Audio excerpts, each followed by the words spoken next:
Welcome to Total Retail Talks, your podcast channel for retail knowledge. Hello, and welcome to this episode of Total Retail Talks. I'm Joe Keenan, editor of Total Retail, and I am joined on today's episode by Andris Lagsdin, who is the founder of The Baking Steel. We're going to be talking to Andris a little bit about his company and the growth it's seen over the last year or so, and its future plans as well. So thank you for joining me today, Andris. Hey, Joe, thanks for having me today. So to get us started, how about you tell our audience a little bit about The Baking Steel for those that might not be familiar with your company? Oh, I love it. I'd love to. So I'll give you the short version, but I was in the food business in my 20s, like out of college, culinary arts. I loved cooking. And I ended up actually in Boston, my last culinary adventure with the celebrity chef, this guy, Todd English. And it was an amazing experience. Here I am studying culinary arts, but I'm slinging pizzas for Todd, and I just fell in love with pizza. And ultimately ended up on his management team and working so many hours. I kind of had a pause in my career. I'm like, geez, man, the restaurant industry is so difficult and challenging. Maybe it's not what I want to do for my career. Meanwhile, my dad's an entrepreneur, and he had the small manufacturing business called Stoughton Steel, and he makes backhoe parts for companies like Caterpillar and John Deere. So as a young adult, I thought, hey, I'll go back. My dad's got this kind of cool thing going on. Let me go see if I can join my brother and his team and try to help grow his business. So I took a pause from the restaurant world, went back to a family business where I never thought I'd, end up. But there I was working for my dad again. And I've been helping him build his brand for like the last 15 or so years. But I'm a foodie. And one night after work, I'm reading the Wall Street Journal about the launch of this new cookbook called The Modernist Cuisine. And in the book, it mentioned, it triggered something. It mentioned using steel for pizza. And it was like if someone took a baseball bat and hit me over the head. And so I ran out to my plant and I grabbed some steel. I brought it home. And my wife said, what are you doing with that steel? I said, I'm going to make some pizza this weekend. And because if anybody who's listening makes pizza at home, we struggle with the crispy crust in a home oven. And so there I was. On Sunday, I made my dough, I made pizza, and wouldn't you know it, after a 7-minute bake, I had a crispy crust. My mind was blown. I could not believe it. And literally that day, like the Baking Steel was born. It's crazy. Yeah, that's a great story. And you could tell kind of the passion and inspiration that you had. You didn't really have you're coming more from the product, from the culinary background. So tell us a little bit about your professional background. So you talked a little about kind of the inspiration to launch the company, the Baking Steel. Tell us a little bit about kind of your upbringing and how that kind of led into the entrepreneur. I guess it kind of is in your blood. You mentioned it's in the blood. Yeah, my dad's an entrepreneur. I guess it's in my blood. I watched my dad work his butt off growing up, and gave us great work ethics. So when I came up, again, I was working for my dad for like the last 15 years, and he makes this incredible product for backhoes. He's got a really strong patent portfolio.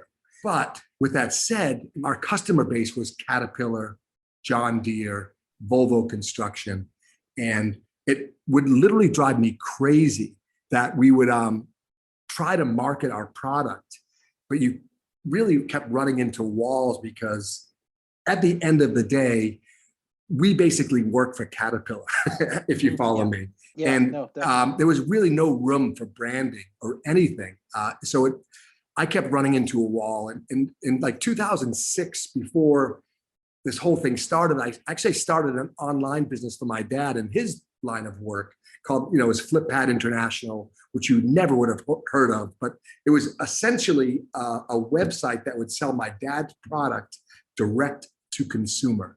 By the way, so I'd be sitting at home on a Sunday, and again, my dad's business, it was more of a 9-to-5 type of environment, but I'd be sitting at home on a Sunday and my phone would ring like I'd get a little buzz sound that we got an order for this website I created, and it would be like the most exciting thing.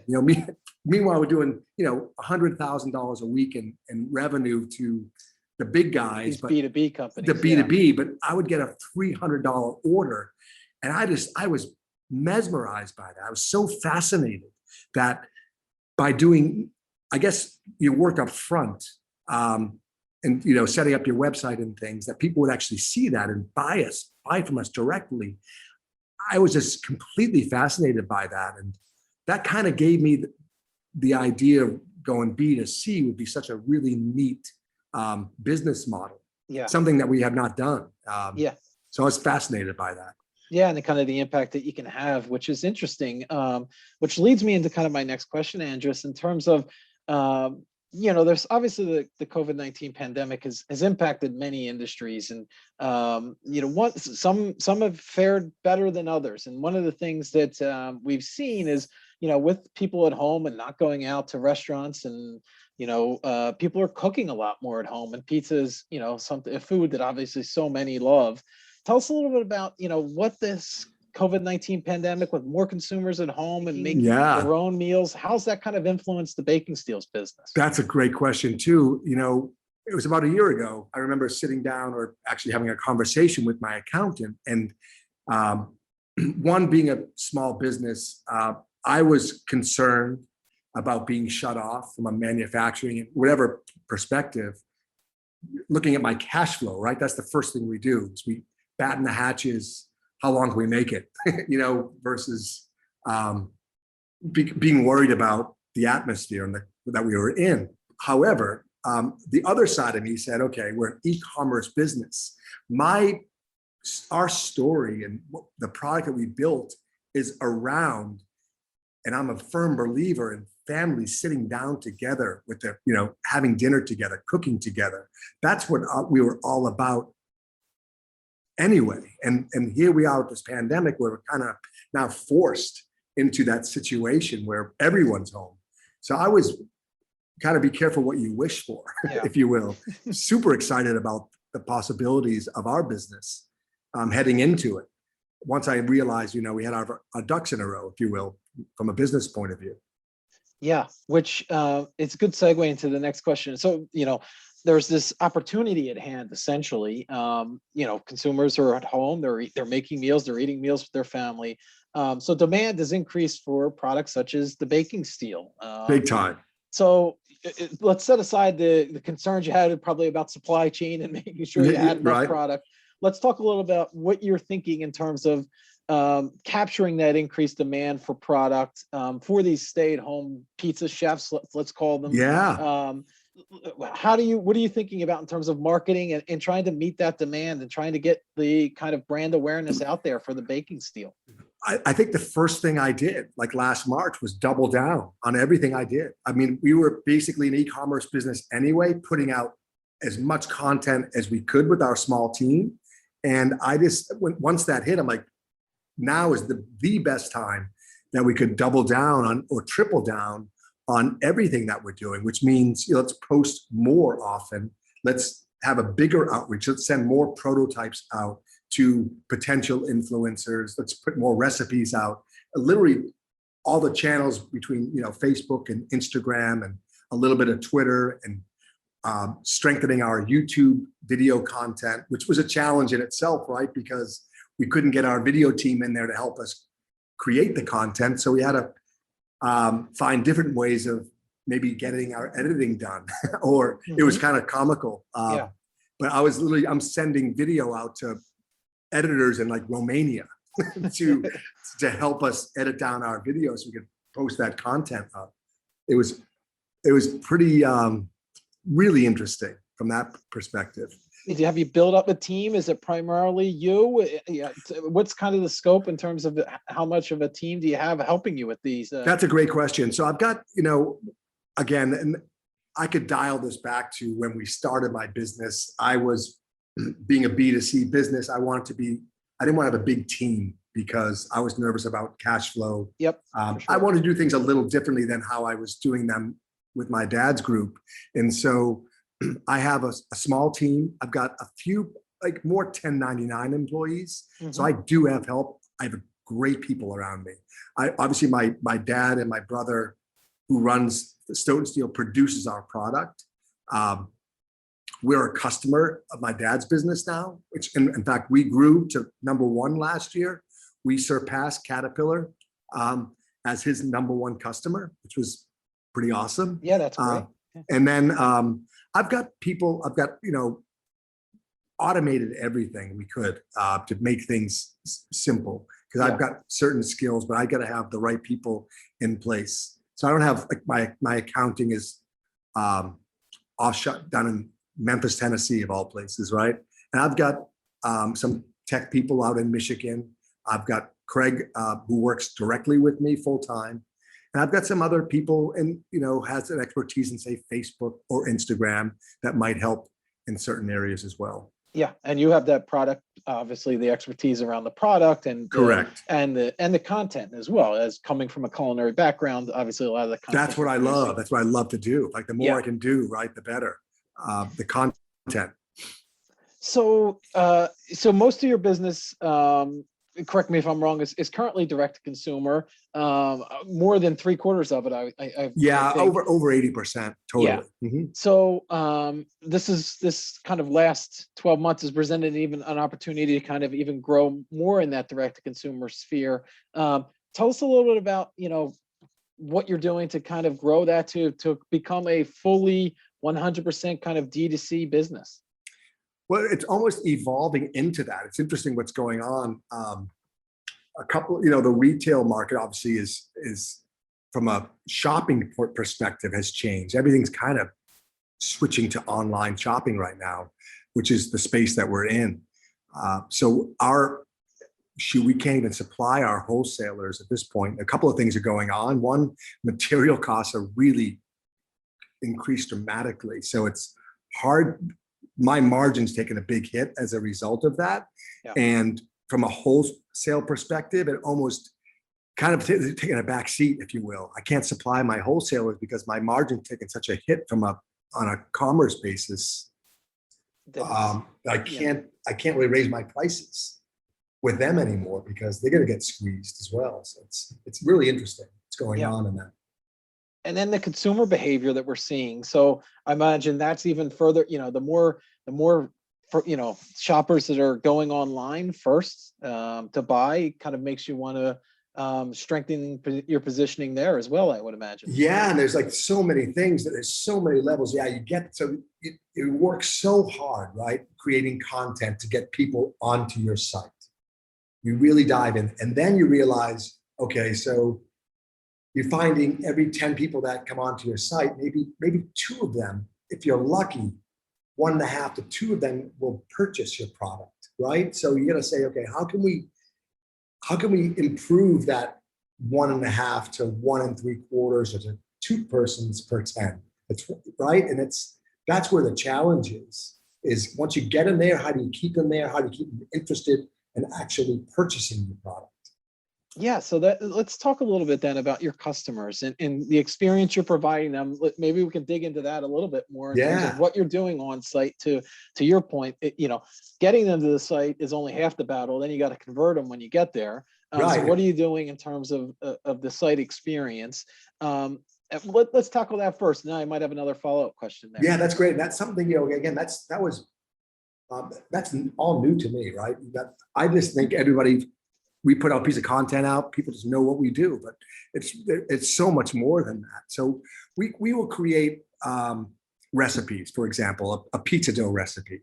And my feeling is that if you're really interested in this pizza dough recipe, if I take the long-term approach, that eventually maybe you'll want to steal as well. And that's kind of the vision that I have, is try to educate people and not go in for the sale right away. But if you're somewhat interested in making dough in a home environment, the chances are you're going to make the pizza. And if you want to make really amazing pizza, that's where my product really plays a vital role, is that the baking steel is just awesome. It just transfers that energy so quick into that dough in a home oven that once you experience that, my customers become my best salespeople, right? Yeah. And so the more product I can get out the door, really communicate that well with my customers, they become my sales force. Yeah, which I would imagine, based on the performance of your product, that they get it, if they're getting a pizza out of their home oven that they're loving each and every time, your retention rate must be high for your customers. So Yes, acquiring them is the real challenge. Once you have them in the fold, your product is helping you to retain them. correct. Yeah, and that's like I just got to keep and keep being innovative with the content that we create to keep those guys that, by the way, if you own a baking steel, like you're in our, ecosystem now, and I can massage you. And not that I want to get the second sale, but geez, wouldn't you know, if I have a new product, maybe they'd be interested in that as well, because now hey, this guy's got the pizza thing down. What else does he have? Cooking with steel is still fairly new in this home cooking world, and people just starting out really are just loving it. We're grateful for it every single day. And not only that second sale, but to your point earlier, that referral that there, people are telling their friends, their family, I've gotten this new baking steel product that's making fantastic pizza. We love it. Like, that kind of word of mouth is probably invaluable. There's nothing more powerful than that. And I think that's what some of these social tools that we have at our disposal today would be, with Instagram, for example, just when somebody, like when one of our customers uses this and wants to show it off to their friends, and then we can kind of echo that on our feed. And hey, look what Joe made on his baking steel this weekend. And his friends see that, and everyone gets excited, and they're talking about us. And that's ultimately what we would love to have. So let's take it kind of the next step. And where do you see, if at all, consumer behavior evolving post-pandemic? Let's say, 6 months from now, 9 months from now, a year from now, where do you kind of see the consumer and how they might be behaving? Do you see major differences? And then kind of a second part to that, what impact do you believe that might have on the baking steels business? Yeah, I think, unfortunately, this pandemic's taken a real big hit on a lot of the restaurants, which is a really tough business to begin with. So they're going to really need to innovate and change how they do things going forward. But going back to where we are is, I think the consumers is going to be really passionate about making incredible. We've seen the level of the quality of folks making food at home has really improved. And I see that in the future as well. People, being home with their families, cooking incredible meals and sharing that with their friends too. Hopefully it'll allow friends to come back in people's homes, not just immediate family, but their friends. Yeah. It'd be a nice blend of Friday night pizza. For sure. And I think this pandemic, one of the positive things in my mind, at least, it's caused people to sort of reevaluate things and really get back to what's really important to them and this family, friends, and these making meals at home and sharing them together as a family. I think people have started to realize the importance and value in that. And products such as yours. Yeah. Oh, 100%. I agree with that. And that's the best experience there is, right? Just sharing that with your family and friends. So then my final question for you, Andris, is kind of, we've talked a lot about the business and where it was at and where you've gotten to at this point. Let's look ahead in terms of the future a little bit. Where is your attention focused as you look to continue the positive momentum that the baking steel has created?